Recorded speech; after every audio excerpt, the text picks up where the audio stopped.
Side effect എന്നുള്ള നിലയ്ക്ക് മണമില്ലാണ്ടാവുന്നു, പിന്നെ ടേസ്റ്റ് ഇല്ലാണ്ടായി, അതിൻ്റെ തെറാപ്പി നടക്കുന്ന കാര്യങ്ങൾ, അങ്ങനെ പല പല കാര്യങ്ങളും ഇങ്ങനെ പറയും.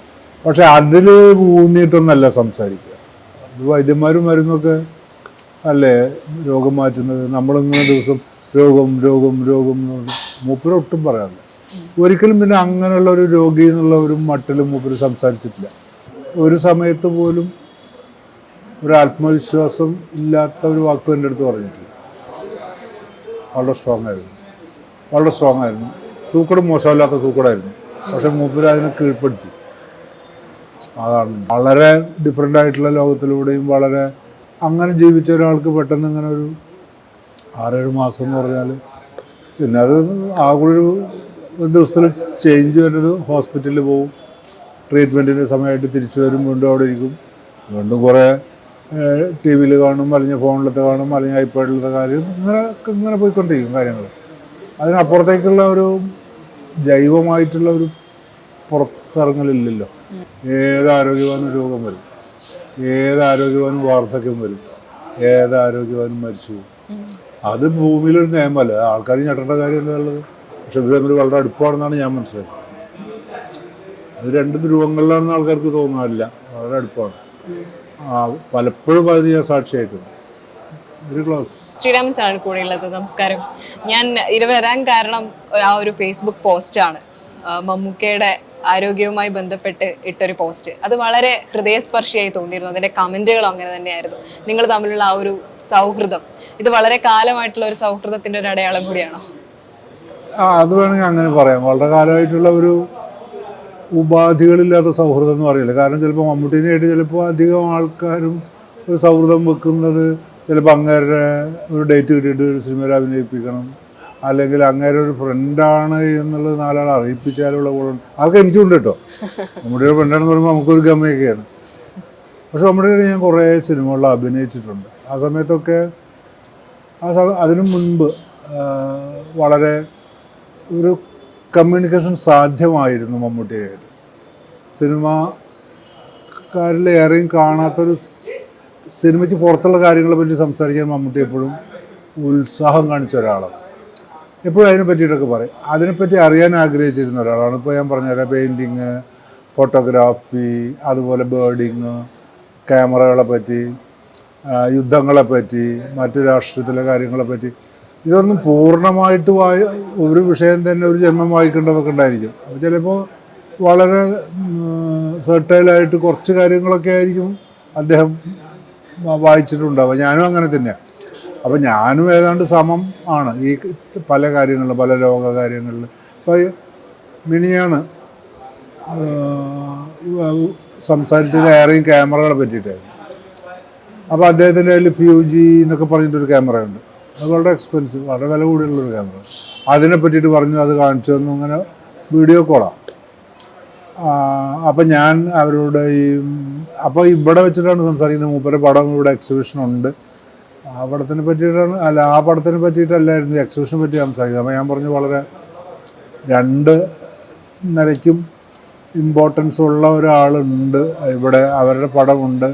ജെയ്നി മറിയ എന്ന് പറഞ്ഞിട്ട്, ജെയ്നി കുര്യാക്കോസ് എന്ന് പറഞ്ഞിട്ടൊരു സ്ത്രീയാണ്. അവരാണ് ഒരു ലോകത്തിൽ പ്രശസ്തയായിട്ടുള്ള ഒരു ഫോട്ടോഗ്രാഫറാണ്.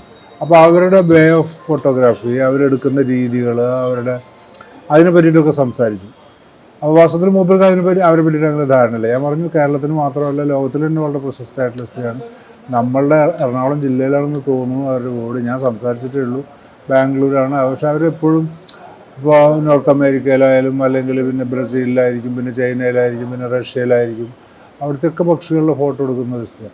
അവരുടെ ഫോട്ടോഗ്രാഫ്സ് ഇവിടെ എക്സിബിറ്റ് ചെയ്യുന്നുണ്ട്. നിങ്ങളുടെ ഫോട്ടോഗ്രാഫിയുടെ ഒരു വലിപ്പം കൊണ്ടൊന്നല്ലല്ലോ, അല്ലെങ്കിൽ ഒരു പ്രാധാന്യം കൊണ്ടല്ല, നിങ്ങളിതിൽ ഒരു താല്പര്യത്തോട് കൂടിയിട്ട് നിങ്ങളുടെ ഫോട്ടോ ഇതിൽ എക്സിബിറ്റ് ചെയ്യാൻ വേണ്ടിയിട്ട്. അപ്പോൾ അത് അങ്ങനെ പറഞ്ഞുകൊണ്ടിരിക്കും. അപ്പോൾ പറയും, പിന്നെ എൻ്റെ ഫോട്ടോ ഇതാക്കിയിട്ട് എന്താണ്, അങ്ങനെയാണ് ഇങ്ങനെയാണ്. ഇങ്ങനെയുള്ള വർത്തമാനങ്ങൾ ഇപ്പോൾ വളരെ കൂടുതൽ സമയം സംസാരിക്കും, വളരെ കൂടുതൽ സമയം. 1 മണിക്കൂറൊക്കെ ഇങ്ങനെ ഫോണിൽ സംസാരിക്കും. അപ്പോൾ 1 മണിക്കൂറൊക്കെ സംസാരിക്കുന്നത് മൂപ്പര് അവിടുത്തെ ഒരു മൂഡ് ഒന്ന് മാറാനും ഒക്കെ വേണ്ടിയിട്ടായിരിക്കും. ചിലപ്പോൾ അവിടെ കുഴപ്പമുണ്ടായിട്ടില്ല, പക്ഷെ അവിടെ ഒരു ഒരു റിപ്പീറ്റിംഗ് ഡേയ്സ് അല്ലേ മിക്കവാറും. ടുഡേയ്സ് മൺഡേ ടു എന്നൊക്കെ പറഞ്ഞ പോലെ ഇന്നും ആ ദിവസം തന്നെ ഒരേപോലത്തെ അവരൊക്കെ കാണുന്നു. അധികം വേറെ വളരെ ഡിഫറെൻ്റ് ആയിട്ടുള്ള ലോകത്തിലൂടെയും വളരെ അങ്ങനെ ജീവിച്ച ഒരാൾക്ക് പെട്ടെന്ന് ഇങ്ങനെ ഒരു 6-7 മാസം എന്ന് പറഞ്ഞാൽ പിന്നെ അത് ആ കൂടി ഒരു ദിവസത്തിൽ ചേഞ്ച് വരുന്നത്. ഹോസ്പിറ്റലിൽ പോവും, ട്രീറ്റ്മെൻറ്റിൻ്റെ സമയമായിട്ട് തിരിച്ചു വരും, വീണ്ടും അവിടെ ഇരിക്കും, വീണ്ടും കുറേ ടി വിയിൽ കാണും, അല്ലെങ്കിൽ ഫോണിലത്തെ കാണും, അല്ലെങ്കിൽ ഐപാഡിലത്തെ കാര്യം, ഇങ്ങനെ പോയിക്കൊണ്ടിരിക്കും കാര്യങ്ങൾ. അതിനപ്പുറത്തേക്കുള്ള ഒരു ജൈവമായിട്ടുള്ള ഒരു പുറത്തിറങ്ങലില്ലല്ലോ. അതിൻ്റെ കൂടി ആയിരിക്കും കൂടുതൽ സമയം സംസാരിക്കുന്നതും. 1 മണിക്കൂറോ 1.5 മണിക്കൂറൊക്കെ സംസാരിക്കും. ഈ രോഗകാര്യങ്ങളെ കുറിച്ചൊക്കെ എപ്പോഴെങ്കിലും പറഞ്ഞിരുന്നോ? രോഗകാര്യങ്ങൾ എന്ന് പറയുന്നത് അത് അതിൻ്റെ ഈ രോഗത്തിൻ്റെ സൈഡ് എഫക്റ്റ് എന്നുള്ള നിലയ്ക്ക് മണമില്ലാണ്ടാവുന്നു, പിന്നെ ടേസ്റ്റ് ഇല്ലാണ്ടായി, അതിൻ്റെ തെറാപ്പി നടക്കുന്ന കാര്യങ്ങൾ, അങ്ങനെ പല പല കാര്യങ്ങളും ഇങ്ങനെ പറയും. പക്ഷെ അതിൽ ഊന്നിയിട്ടൊന്നല്ല സംസാരിക്കുക. അത് പെട്ടെന്ന് ഞാനും അതിന് വലിയ താല്പര്യം കാണിക്കാറില്ല. വേറെ എന്തെങ്കിലും കാര്യങ്ങളൊക്കെ പറ്റിയിട്ടുണ്ട്. നമ്മളിപ്പോൾ ഒരാൾക്ക് ഇപ്പോൾ എനിക്ക് രോഗം ഉണ്ടെന്ന് വെച്ചാൽ ഞാൻ ഈ രോഗത്തിനെ പറ്റിയിട്ട് പറഞ്ഞിരുന്ന രോഗം മാറുമോ? ഇത് വൈദ്യന്മാരും മരുന്നൊക്കെ അല്ലേ രോഗം മാറ്റുന്നത്. നമ്മളിങ്ങനെ ദിവസം രോഗം രോഗം രോഗം മൂപ്പര് ഒട്ടും പറയാറില്ല. ഒരിക്കലും പിന്നെ അങ്ങനെയുള്ള ഒരു രോഗി എന്നുള്ള ഒരു മട്ടിലും മൂപ്പര് സംസാരിച്ചിട്ടില്ല. വല്ലാത്തൊരു ആത്മവിശ്വാസം ഉണ്ടായിരുന്നു. ഇതൊന്നും എന്നെ ബാധിക്കുന്നതല്ല എന്നുള്ളൊരു തോന്നലായിരുന്നു വർത്തമാനത്തിലൊക്കെ. ആകെ കൂടിയിട്ടുണ്ടായിരുന്നു മൂപ്പർക്ക് പുറത്തു പോകാൻ പറ്റാത്ത കാരണം ഇൻഫെക്ഷനോ വല്ലതൊക്കെ വന്നു കഴിഞ്ഞാൽ അലയിൽ മൂപ്പര് വരും. അങ്ങനെയെന്നുള്ളൊരു ബുദ്ധിമുട്ട് ഉണ്ടായിരുന്നില്ല. ആ ഒരു ഫ്രസ്ട്രേഷൻ മാത്രമേ ഉണ്ടായിരുന്നു. പിന്നെ മൂപ്പരനെ സ്വയം ഡിസൈൻ ചെയ്തിട്ടൊക്കെ പണിത ഒരു വീടാണ്. കുറേ മുമ്പ് പണിത വീടാണ് മദ്രാസിൽ. ഞാൻ ആ വീട്ടിലൊക്കെ അതിൻ്റെ ആരംഭകാലത്തൊക്കെ പോയിട്ടുണ്ട്. പിന്നെ അത് മകൾക്ക് കൊടുത്തു. സുറുമിയുടെ വീടാണ് ഇപ്പോൾ. അപ്പോൾ ചുമ്മാ പറയടാ ഞാനൊക്കെ പറഞ്ഞിട്ട് ഇപ്പോൾ അവളുടെ വീടാണ് ഇത്രയും അങ്ങനെയൊക്കെ പറയും. കുട്ടികളുടെ പോലെ സംസാരിക്കും. അങ്ങനെയാണ് അതിൻ്റെ ഒരു ഇത്. അപ്പോൾ ആ മിനിഞ്ഞാന്ന് ക്യാമറകളെ പറ്റിയിട്ടും ഇവരെ പറ്റിയിട്ടൊക്കെ ഈ ജൈനി മറിയനെ പറ്റിയിട്ട്, ജൈനി കുര്യാക്കോസ് എന്നാണ് അവരുടെ പേര്, അവരെ പറ്റിയൊക്കെ സംസാരിച്ച് കുറേ നേരം. ചന്ദ്രനിൽ പോകുമ്പോൾ അവർ കയ്യിൽ വെച്ചിരുന്ന ഒരു ക്യാമറയുണ്ട്, അത് ഹാൻഡ് മെയ്ഡ് ക്യാമറയാണ്. അതിൻ്റെ പേര്, അത് ഉണ്ടാക്കുന്ന സ്ഥലം, അങ്ങനെ ഇങ്ങനെ അതിൻ്റെ വില, ഇതൊക്കെയാണ് പറയുന്ന കാര്യങ്ങൾ. അപ്പോൾ ആ മിനിയാന്ന് വരെ വാസ്തവത്തിൽ രോഗത്തിൻ്റെ കാര്യം ലാസ്റ്റ് ടെസ്റ്റായിട്ട് പിറ്റേഴ്സാണെന്നൊന്നും എനിക്ക് പറഞ്ഞില്ല, അത് ഓർമ്മപ്പെടുത്തിയില്ല. രോഗത്തിനെ പറ്റി ഒന്നും പറയില്ല. കുറേ നേരം സംസാരിച്ച് ഇവിടെ ഇരുന്നിട്ട് സംസാരിക്കും. അപ്പോൾ ഇവർ വന്നിട്ട് രാമേന്ദ്രനെ കൊണ്ടിരുന്നു നിർത്താനായില്ലേ, ഇവിടെ അവിടെ അവർ വന്നിട്ട് ചോദിക്കുന്നു, ഇവർ വന്നിട്ട് ചോദിക്കുന്നു എന്നൊക്കെ പറയും. അപ്പോൾ നമ്മൾ എന്താ വെച്ചാൽ മൂപ്പര് വളരെയധികം അപൂർവമായിട്ടുള്ള സന്ദർഭങ്ങളിലാണ് ഇങ്ങനെ കൂടുതൽ സംസാരിക്കാനൊക്കെ. മാക്സിമം ഒരു 5 മിനിറ്റൊക്കെയാണ് കൂടുതൽ സംസാരിക്കുന്നത്, 1 മണിക്കൂറൊക്കെയാണ്. അപ്പോഴാണ് പിന്നെ ഇന്നലെ വീണ്ടും ഞാൻ അപ്പോൾ എൻ്റെ വണ്ടി തിരിച്ചു പോയി വീട്ടിലേക്ക്. അപ്പോൾ മകൾ താമസിക്കുന്നത് കല്ലൂരാണ്. അപ്പോൾ അവിടെ നിന്ന് ഇങ്ങോട്ട് വരാൻ വേണ്ടിയിട്ട് ഞാനൊരു ഓട്ടോറിക്ഷയിൽ കയറി. ആ ഓട്ടോറിക്ഷയിൽ കയറിയപ്പോൾ ഇത് ശബ്ദം ഉണ്ടാക്കിയത് അറിഞ്ഞില്ല. പിന്നെ അങ്ങനെ നോക്കിയപ്പോൾ കോള് വന്ന് കിടക്കുന്നു. അപ്പോൾ ഞാൻ വീണ്ടും വിളിക്കാൻ അങ്ങോട്ട് ശ്രമിച്ചപ്പോൾ ഇങ്ങോട്ട് വിളിക്കുന്നു. അപ്പോഴാണ് ഇതൊക്കെ പറഞ്ഞത്. ഇങ്ങനെ ലാസ്റ്റ് അവസാനത്തെ ടെസ്റ്റും പാസ്സായിടാം എന്നൊക്കെ പറഞ്ഞിട്ട് മൂപ്പര് പിന്നെ അത് വിട്ട് എന്നിട്ട് വീണ്ടും വേറെ കാര്യങ്ങളാണ്. അതത്രേ പറഞ്ഞുള്ളൂ. പക്ഷെ ഞാനത് എഴുതിയപ്പോൾ അതായിരുന്നു പ്രാധാന്യം എന്നുള്ള പോലെ തോന്നി. ഞാനത് തിരക്കിട്ടിട്ട് എഴുതിയതുമാണ്. പിന്നെ ഇത് ആൾക്കാർ ഇങ്ങനെ ഷെയർ ചെയ്യുകയൊക്കെ ചെയ്തപ്പോൾ ഇത് അങ്ങനെ എഴുതേണ്ടിയിരുന്നില്ല, കുറച്ചുകൂടി അത് നന്നാക്കാമായിരുന്നു എന്ന് തോന്നി എഴുത്ത്. അപ്പോഴേക്കും കയ്യിൽ നിന്ന് പോയി. പിന്നെ പറയാൻ നിർത്തിയില്ല. പിന്നെ ഞാൻ ആ കൂടി ശ്രദ്ധിച്ചത് ഇവരൊക്കെയാണ് ആദ്യം അത് അനൗൺസ് ചെയ്യുന്നത്. മറ്റേ ആൻഡോ ജോസഫും ജോർജൊക്കെ. അപ്പോൾ ജോർജൊക്കെ അനൗൺസ് ചെയ്തു എന്ന് പറയുമ്പോൾ നമുക്കൊരു കാരണം മൂപ്പരിങ്ങോട്ട് വിളിച്ച് പറയുന്നതിന് മുൻപ് തന്നെ പറയണമെന്നുള്ള സംശയിച്ചിരിക്കുമ്പോഴാണ് വിളിച്ചത്. അപ്പോഴത് പറയാം. അപ്പോൾ ഒരു സന്തോഷം അതിനകത്ത് ഇങ്ങനെ എഴുതിയതാ. ഈ ഫാൻസുകാർക്ക് മാത്രമല്ല, മമ്മൂക്കയെ സ്നേഹിക്കുന്നവർക്ക് മാത്രമല്ല, നമുക്ക് അടുത്തറിയുന്ന എല്ലാവർക്കും വിശ്വസിക്കാൻ ബുദ്ധിമുട്ടായിരുന്നു. മമ്മൂക്കയ്ക്ക് അസുഖമുണ്ടോ എന്നുള്ള തരത്തിൽ വാർത്തകൾ വരുന്നു. ഫാൻസുകാർ തന്നെ പരസ്പരം ചീത്ത വിളിക്കുന്ന സാഹചര്യം വരെ ഉണ്ടായി. ഇല്ല അങ്ങനെയൊന്നും ഇല്ല, ഞങ്ങൾക്ക് വിശ്വസിക്കാൻ പറ്റില്ല എന്ന് പറഞ്ഞുകൊണ്ട്. ശരിക്കും ഒരു തിരിച്ചുവരവിനായിട്ട് മലയാളക്കര കാത്തിരിക്കുകയാണെന്ന് തന്നെ പറയാല്ലേ? അത് തീർച്ചയായിട്ടും ഈ മമ്മൂട്ടിയുടെ ഒരു വളരെ പേഴ്സണലായിട്ട് അടുപ്പമുള്ള ഒരാൾക്ക് ചിലപ്പോൾ അങ്ങേരോട് ചിലപ്പോൾ ചില മുഷിപ്പുകൾ തോന്നിയെന്ന് വരാം, സ്നേഹം തോന്നിയെന്ന് വരാം. എല്ലാ മനുഷ്യരുടെ ബന്ധങ്ങളും അങ്ങനെയാണ്. സ്നേഹം ഉണ്ടാവും, ചിലപ്പോൾ ദേഷ്യപ്പെടും, അങ്ങനെയൊക്കെ അല്ലേ. ഈ ഫാൻസിലധികവും സിനിമകൾ മാത്രം കാണുകയും മൂപ്പരെ കാണാൻ വേണ്ടി ചെല്ലുമ്പോൾ മൂപ്പര് കൈവീശുകയും ഇതൊക്കെ ചെയ്യുന്ന ആൾക്കാരായിരിക്കും. അപ്പോൾ അവരെ സംബന്ധിച്ചിടത്തോളം വേറൊരു ഇമേജാണ് ആ മനുഷ്യൻ്റെ മുന്നിൽ. വല്ലാത്തൊരു ഹീറോയിസം ഉള്ള ഒരാൾ, എല്ലാ ലോകങ്ങളെയും ജയിക്കുന്ന ഒരാൾ, എല്ലാവരെയും കീഴടക്കുന്ന ഒരാൾ, നമ്മളോട് സ്നേഹത്തോടു കൂടി പെരുമാറുന്ന ഒരാൾ. അങ്ങനത്തെ ഒരാളെ ഡിസോൺ ചെയ്യാൻ ഒരാൾക്ക് പെട്ടെന്ന് ബുദ്ധിമുട്ടുണ്ടാകും. എന്നെ സംബന്ധിച്ചിടത്തോളം മൂപ്പരെ എല്ലാ സാധാരണ മനുഷ്യ സ്വഭാവവും നമ്മൾ കണ്ടിട്ടുള്ളതാണ്, അതൊക്കെ പറഞ്ഞിട്ടുള്ളതാണ്. എന്നിട്ട് എന്തെങ്കിലുമൊക്കെ പറഞ്ഞിട്ട് പറയും ഇതാരോടും പറയേണ്ടല്ലോ നമുക്ക് പറയും. അങ്ങനെയൊക്കെയാണ്. അത് സാധാരണ മനുഷ്യരാണ്. അപ്പോൾ എനിക്കങ്ങനെ ഒരു അത്ഭുതം തോന്നിയിട്ടില്ല. മൂപ്പർക്ക് അസുഖം ഉണ്ടായി, മനുഷ്യനല്ലേ അസുഖം ഉണ്ടാവും. ഇപ്പോൾ എനിക്ക് അസുഖമുണ്ട്, ഞാൻ ട്രീറ്റ്മെൻറ്റിന് പോകുന്നുണ്ട്. ഞാനിപ്പോൾ ഇത്രമാത്രം പ്രശസ്തനല്ലാത്ത കാരണം എൻ്റെ രോഗം അത്ര പ്രശസ്തമല്ല എന്ന് പറയാം. എനിക്ക് രോഗമൊക്കെ ഉണ്ട്. ഞാൻ അമൃതയിലാണ് എൻ്റെ ട്രീറ്റ്മെൻറ്റ് നടക്കുന്നത്. വരും, മരിക്കുന്ന സമയം വരുമ്പോൾ മരിക്കും, അതിൻ്റെ സമയമൊക്കെ ആയി. പിന്നെ അപ്പോൾ അതിന് നമ്മൾക്ക് അങ്ങനെ പബ്ലിസിറ്റി ചെയ്തിട്ട് ശ്രീരാമന് അസുഖമാണെന്ന് ശ്രീരാമൻ തന്നെ പറഞ്ഞ് ഇത് അങ്ങനെ ഉണ്ടായതല്ല. മൂപ്പര് ഇതിന്ന് പെട്ടെന്ന് ഇങ്ങനെ മാറി നിന്നപ്പോൾ ആൾക്കാർ അന്വേഷിക്കൂലേ ഇങ്ങനത്തെ ഒരു മനുഷ്യനെ. പിണറായി വിജയന് പെട്ടെന്ന് ഇങ്ങനെ മാറി നിന്നാലും ആൾക്കാർ അന്വേഷിക്കും. അതുപോലെ മോഹൻലാൽ മാറി നിന്നാലും അന്വേഷിക്കും. മാറി നിന്നിട്ട് കൃത്യമായിട്ട് വർത്താനമൊന്നും പറഞ്ഞില്ലെങ്കിൽ ആൾക്കാർ അവർക്ക് തോന്നിയ കഥകളൊക്കെ പറയും. അവിടെയാണ് ഇവിടെയാണ്, മറ്റേ ബൾഗേറിയയിലാണ്, ന്യൂസിലാൻഡിലാണ്, അങ്ങനെയൊക്കെ പറയാം. അതുപോലുള്ളൊരു കാര്യമാണ് മമ്മൂട്ടിയുടെ കാര്യത്തിൽ ഉണ്ടായിട്ടുള്ളൂ.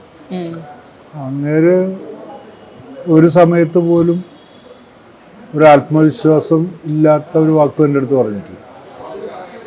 വളരെ സ്ട്രോങ് ആയിരുന്നു. സൂക്കട് മോശമില്ലാത്ത സൂക്കടായിരുന്നു. പക്ഷെ മൂപ്പര് അതിനെ കീഴ്പ്പെടുത്തി. അതാണ് ഈ രോഗം സ്ഥിരീകരിച്ച സമയത്തൊക്കെ മമ്മൂക്ക ഒരു ആത്മവിശ്വാസം ഇങ്ങനെ കാണിച്ചിരുന്നു. ആത്മവിശ്വാസം പോയാലല്ലേ നമുക്ക് പറയാൻ പറ്റുള്ളൂ. ഒരിക്കലും ആത്മവിശ്വാസം ഇല്ലാതെയായിട്ട് എനിക്ക് തോന്നിയിട്ടില്ല.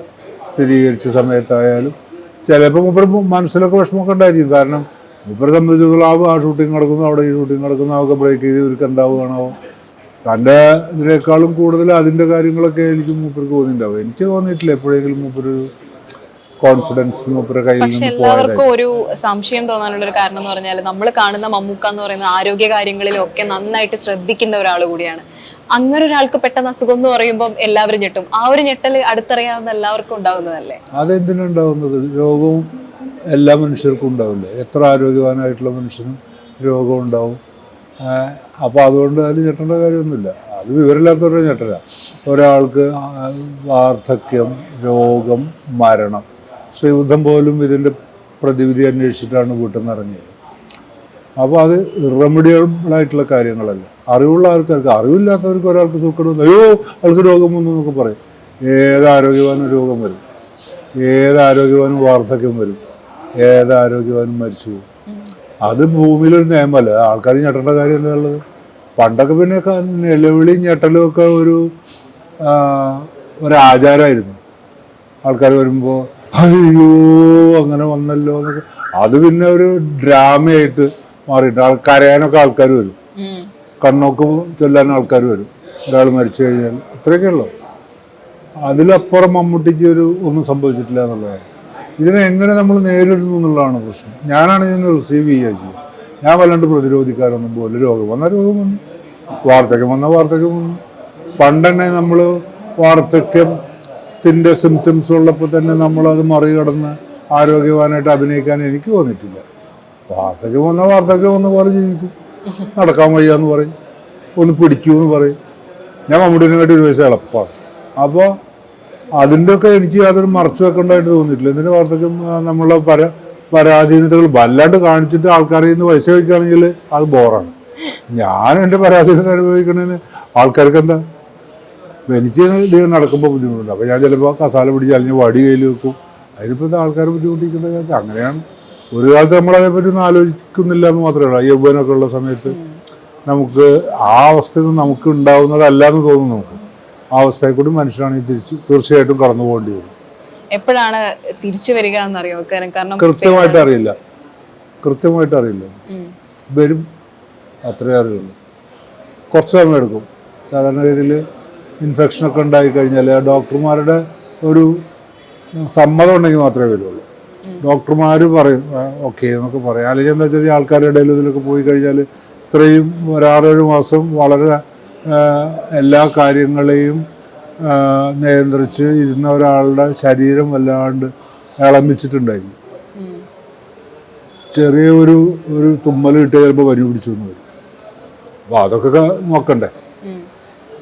പതുക്കെ പതുക്കെ വീണ്ടും സജീവമാവുള്ളൂ എന്ന് തോന്നുന്നു. സൂക്കട് ഭേദമായി ഡോക്ടർ പറഞ്ഞു എന്നാൽ നാളെ തൊട്ട് ഷൂട്ടിങ്. അങ്ങനെയില്ല. അത് കഴിഞ്ഞിട്ടൊക്കെ വരുള്ളൂ. എപ്പോഴെങ്കിലും തന്റെ ലൊക്കേഷൻ ലൈഫ് മിസ് ചെയ്യുന്നതായിട്ട് മമ്മൂക്ക പറഞ്ഞിട്ടുണ്ടോ? എപ്പോഴെങ്കിലും ഷൂട്ടിങ്ങും അതുപോലെ ലൊക്കേഷനിൽ നിന്ന് ലൊക്കേഷനിലേക്ക് മാറിപ്പോയ ഒരാൾ കൂടിയല്ല, അപ്പൊ അതൊക്കെ മിസ് ചെയ്യുന്നതായിട്ട് എപ്പോഴെങ്കിലും പറഞ്ഞിട്ടുണ്ടോ ഈ ദിവസങ്ങളിൽ? ഒരിക്കലും പറഞ്ഞില്ല. സിനിമയെ പറ്റി സംസാരിച്ചു. സിനിമയെ പറ്റി ഇപ്പോൾ ഇത്രയോ ഇടയ്ക്കിടയ്ക്ക് വിളിക്കും കാര്യങ്ങൾ. ഒരിക്കൽ പോലും സിനിമയുടെ മിസ്സിങ്ങോ സിനിമയിലത്തെ കാര്യങ്ങളോ ഒന്നും പറയില്ല. അതൊക്കെ യാഥാർത്ഥ്യമല്ല. അത് നമ്മൾ പറഞ്ഞിരുന്നിട്ട് എന്താ കാര്യങ്ങൾ? അവിടെ മിസ് ചെയ്യും, അല്ലെങ്കിൽ സിനിമയിൽ ഉണ്ടാവില്ല, അതിൻ്റെ വിഷമങ്ങളൊന്നും മൂപ്പർ പറഞ്ഞില്ല. അത് പറയില്ല, പണ്ടും പറയില്ല. പണ്ടും അതുപോലെ എത്രയോ കാലം മുമ്പാണ് ഒരു 14 ദിവസം ഷൊർണൂർ ആയുർവേദ സമാജം എന്ന് പറയുന്ന സ്ഥലത്ത് മൂപ്പരുടെ ഫാമിലി, എൻ്റെ മക്കളൊക്കെ പിള്ളേർ ചാരുക്കെ കുട്ടിയാണ്. ഞങ്ങൾ അവിടെ ഒരു താമസിക്കുന്നത്. അവിടെ സുഖചികിത്സ എന്നുണ്ട്. പൂമ്പുള്ളി 6-ാം തമ്പുരാൻ്റെ കീഴിലാണ് ചികിത്സ. മൂപ്പർക്ക് ഒഴിച്ചൽ കാര്യങ്ങൾ അങ്ങനെയൊക്കെ ആയിട്ട് ഞാനും അവിടെ ഒഴിയാൻ വേണ്ടി അവിടെ കിടക്കും. ആദ്യത്തെ നിബന്ധന എന്തായിരുന്നു? അന്ന് ഇതൊന്നുമില്ല, മൊബൈൽ ഫോണില്ല, പരിപാടികളൊന്നുമില്ല. ആദ്യത്തെ മൂപ്പർ നിബന്ധന എന്താണ്? ഈ സിനിമാ പ്രസിദ്ധീകരണങ്ങളും അങ്ങോട്ട് കടത്തരുത്. ഒന്നും വായിക്കാനുള്ളൊരു സന്ദർഭം ഉണ്ടെങ്കിൽ ഒക്കെ മാറ്റി വെക്കുക. അതായിരുന്നു. അപ്പോൾ അതായത് സിനിമ ലൊക്കേഷനിൽ എന്താ നടക്കുന്നത് ഒരു വർത്തമാനമല്ല. അത് കട്ടാണ്. ഒരിക്കലും അതിനെ പറ്റി അപ്പോൾ ഇന്നലെ എന്തായിരിക്കും അവിടെ നടന്നിട്ടുണ്ടാവുക, ഇന്നെന്തായിരിക്കും. ദിലീപൊക്കെ വരണ കാലമാണ്. ദിലീപ് ഏതോ സമയത്തിൽ അസിസ്റ്റന്റ് ഡയറക്ടർ പറ്റുമോ ഏതോ ഒരു പടത്തിലൊക്കെ ആ ഒരു കാലമാണ്. അപ്പോൾ എന്നിട്ട് പറയാം അവൻ്റെ ഭയങ്കര രസം പറയുന്നത് കാണാൻ. അതാണ് എനിക്കൊരു ഓർമ്മയുള്ളത്. മുരളിയുടെ ഒരു പടം പകുതി വെച്ചിട്ട് നിന്ന് പോയിട്ടുണ്ട്. ഷൊർണൂർ ആയുർവേദ സമാജത്തിൽ നമ്മൾ 15 ദിവസം നമ്മൾ ഒരു ദിവസം പോലും സിനിമയെ പറ്റി സംസാരിച്ചു. ഒറ്റ ദിവസം പോലും. കാരണം അടുത്തടുത്ത ഇതിൽ ക്വാർട്ടേഴ്സിൽ നമ്മൾ താമസിച്ചിരുന്നു. എൻ്റെ ഫാമിലി അങ്ങേറ്റം ഒരു ദിവസം പോലും ഒരു സിനിമയെ പറ്റി നിർബന്ധമായിരുന്നു മുമ്പ്. കാരണം നമ്മൾ റിലാക്സ് ചെയ്യാനാണ് നമ്മൾ തന്നെ വരുന്നത്. അപ്പോൾ വീണ്ടും സിനിമയുടെ കാര്യങ്ങൾ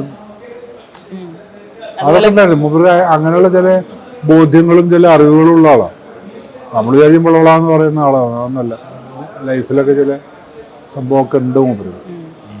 ഇപ്പൊ സാറ് പങ്കുവെച്ച പോസ്റ്റ് പോലെ തന്നെ ലാലേട്ടൻ പങ്കുവെച്ച പോസ്റ്റും ഭയങ്കര വൈറലായിരുന്നു. സാറിന് ലാലേട്ടനുമായിട്ട് സൗഹൃദം ഉള്ള ഒരാൾ കൂടിയാണ്. അപ്പോൾ മമ്മൂക്കയും ലാലേട്ടനും തമ്മിലുള്ള സൗഹൃദം പണ്ട് തൊട്ടേ ആരാധകരടക്കം ഏറ്റെടുത്തിട്ടുള്ള ഒരു കാര്യം കൂടിയാണ്. ശരിക്കും അവരുടെ ആ ഒരു സൗഹൃദവും ഇതിന്റെ ഇടയിൽ പറയണമെന്ന് തോന്നുന്നു അല്ലേ? എനിക്കറിയില്ല അവർ തമ്മിലുള്ള സൗഹൃദം എന്താണെന്നുള്ളത്. ഞാൻ അതിൽ രണ്ടാളിൽ ഒരാളല്ലല്ലോ. എല്ലാവരും കാണുന്ന പോലെ നമ്മളും കാണുന്നു. അതിൻ്റെ ഉണ്മയും എന്താണെന്ന് എനിക്കറിയില്ല. നല്ല സൗഹൃദമായിരിക്കും. വളരെ അടുപ്പത്തിൽ അവർ പെരുമാറുന്നതും ജീവിക്കുന്നതും സ്നേഹമുണ്ടെന്നാണ് ഞാൻ വിശ്വസിക്കുന്നത്. എൻ്റെ അനുഭവം വെച്ചിട്ട് ഒരിക്കൽ പോലും അങ്ങനെ ഒരാളെ പറ്റിയിട്ട് എന്തെങ്കിലും പറയുമോ? വളരെ ഇഷ്ടമാണ് രണ്ടാൾക്കും പരസ്പരം. മൂപ്പര് സാധാരണ മുമ്പ് അനിയന്മാരെയൊക്കെ പറയുന്ന പോലെ ലാലിനെ പറയും. ഏട്ടനെ പരിഹസിക്കുന്ന പോലെയും കാര്യങ്ങൾ പോലെ ലാൽ അങ്ങോട്ടും പറയും. പക്ഷെ ഇവർ തമ്മിൽ വളരെ അടുപ്പമാണെന്നാണ് ഞാൻ മനസ്സിലാക്കുന്നത്. അത് രണ്ട് ധ്രുവങ്ങളിലാണെന്ന് ആൾക്കാർക്ക് തോന്നാറില്ല. വളരെ അടുപ്പമാണ്. പലപ്പോഴും അത് ഞാൻ സാക്ഷിയായിട്ടുണ്ട്. Very close, അടുപ്പമാണ്. അതുപോലെ മമ്മൂക്കയുടെ പുതിയ സിനിമയ്ക്ക് വേണ്ടി ആരാധകരിങ്ങനെ കാത്തിരിക്കുന്ന ഒരു സമയവും കൂടിയാണ്. അതിനെക്കുറിച്ച് സിനിമയെക്കുറിച്ച് സംസാരിക്കാറില്ലെങ്കിൽ കൂടിയും എപ്പോഴെങ്കിലും താങ്കൾ അതിനെക്കുറിച്ച് ചോദിച്ചിട്ടുണ്ടോ? ആ സിനിമകളെ കുറിച്ച് എപ്പോഴെങ്കിലും താങ്കൾ സംസാരിച്ചിട്ടുണ്ടോ? ഐ ആം ലീസ്റ്റ് ഇൻട്രസ്റ്റഡ് സിനിമകളെ പറ്റി സംസാരിക്കാൻ. ഒരു താല്പര്യമില്ല. അത് ആരാധകരുടെ വിഷയം. ഞാൻ ആരാധകനൊന്നല്ല, സുഹൃത്താണ്. എന്താ പറയാ, സിനിമകളെ പറ്റിയിട്ട് ഞാൻ പഴയ കാലത്ത് തന്നെ ഞാൻ അഭിനയിച്ച സിനിമകൾ ഞാൻ കണ്ടിട്ടില്ല. ഞാൻ വേണമെങ്കിൽ ഞാൻ അഭിനയിച്ച സിനിമകളിൽ ഞാനൊരു 100 സിനിമയിൽ അഭിനയിച്ചിട്ടുണ്ട്. ഒരു 20% സിനിമയിലേ ഞാൻ കണ്ടിട്ടുള്ളൂ. ഞാൻ കാണാറില്ല. ഈ സിനിമ അങ്ങനെ വലിയ ആരാധിക്കുന്ന സംഭവമല്ല. എന്തോ എനിക്കറിയില്ല. ഈ ചിത്ര പ്രദർശനത്തിൽ ഞാൻ മമ്മൂക്കയുടെ ഒരു പിക്ചർ കണ്ടിട്ടുണ്ടായിരുന്നു. മമ്മൂക്കയായിട്ട് സജസ്റ്റ് ചെയ്ത് തന്നതായിരുന്നു ആ പിക്ചർ. അതെ, തന്നതാ. അയച്ചു തന്നതാണ്, മെയിലിൽ അയച്ചതാണ്. എന്നിട്ട് നമ്മളിവിടെ പ്രിൻ്റ് എടുത്തതാണ്. തിരക്കായിട്ട് അവസാനത്തെ സമയത്താണ് തന്നത്. അതിനു മുമ്പും കഴിഞ്ഞ പ്രദർശനത്തിലും മൂപ്പര പടം ഉണ്ടായിരുന്നു, അതും അങ്ങനെയാണ് തന്നത്. അപ്പം അന്ന് ലണ്ടനിൽ പോകുന്നൊരു സമയമാണ്, അപ്പം തന്നതാണ്. അപ്പം ആ നിലയ്ക്കൊക്കെ വളരെയധികം ഒരു ഭാഗ്യവാനാണ് മൂപ്പർ. ഈ എല്ലാ ഭാഗ്യവാന്മാർക്കും മനസ്സമാധാനം സന്തോഷവും ഉണ്ടായിക്കൊള്ളുന്നില്ല. അതിലൊക്കെ ഈ അപ്പോളോ ആസ്പത്രിയിൽ തന്നെയാണ് MGR കിടന്നിരുന്നത് അവസാനത്തെ കാലത്ത്. പക്ഷെ മൂപ്പര് വളരെ സന്തോഷത്തോടു കൂടിയിട്ട് തിരിച്ചു വരുന്നു എന്നുള്ളൊരു സന്തോഷമാണ് നമുക്കുള്ളത്. കുറച്ച് കോംപ്ലിക്കേറ്റഡ് ആയിരുന്നു അസുഖം. എന്നിരുന്നാൽ പോലും മൂപ്പര മരുമകൻ അവിടെ ഉണ്ട്, സുറുമിയുടെ ഹസ്ബൻഡ് ഉണ്ടാവും. അങ്ങനെയൊക്കെയാണ് മൂപ്പര അവിടെ നിന്ന് വന്നത്.